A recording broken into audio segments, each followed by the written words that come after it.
Good evening and welcome to Story Time with Uncle Sampire. Tonight we have a nuanced tale about U.S. and China's claimed national security boundaries. I call it 9- to Monroe. Once upon a time in history, nations claimed certain regions and/or indicated boundaries they considered to be of national security.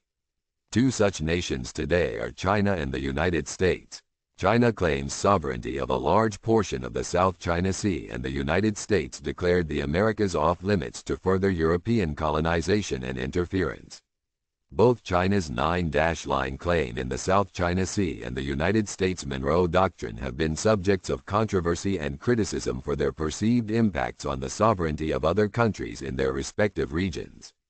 China's legal claims are underpinned by a significant number of facts, one of which is a map dated from about 1775 and maps from between 1810 to 1817, all made during the Qing dynasty, showing the islands in the South China Sea as Chinese territories, now referred to as China's 9-line.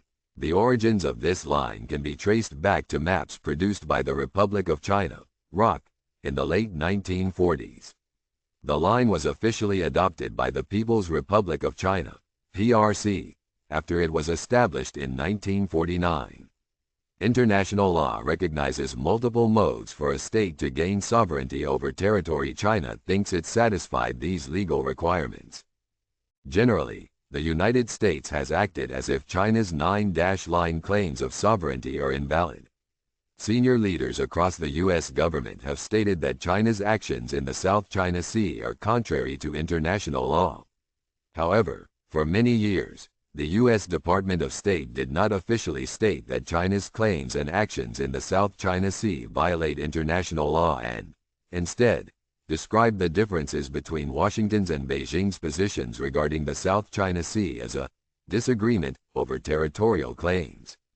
This changed in July 2020, when Washington officially stated that China's maritime territorial claims in the South China Sea were mostly invalid.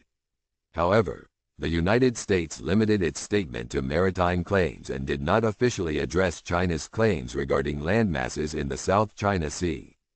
The actions of the United States and the statements by U.S. officials suggest and directly state that China has no legal claim to most of the South China Sea and that China is using its economic, diplomatic, and military strength to force the other claimants to cede their legal claims to these areas. The United States has the Monroe Doctrine. It was articulated by President James Monroe in 1823. It declared that the Americas were off-limits to further European colonization and interference. The doctrine aimed to prevent European powers from reasserting control over newly independent Latin American countries and intervening in the Western Hemisphere. While the Monroe Doctrine was primarily aimed at European powers, it laid the groundwork for U.S. interventionism in Latin America. The doctrine asserted U.S. hegemony in the Western Hemisphere and served as a basis for U.S. foreign policy for much of the 19th and 20th centuries. The United States committed to protecting its perceived national interests and maintaining its sphere of influence in the Western Hemisphere.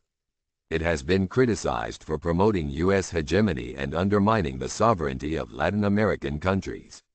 In both cases, concerns about the sovereignty of other countries arise from the assertion of dominance by a major power, in the case of the Monroe Doctrine, the United States in its own hemisphere, and in the case of the 9-line, China in the South China Sea. Critics argue that these actions have infringed upon the rights of other nations and contributed to regional instability. The end. I hope you found this story entertaining and informative. In closing, I will end this tale with a quote from the former president of France, Charles de Gaulle. "China is a big country, inhabited by many Chinese.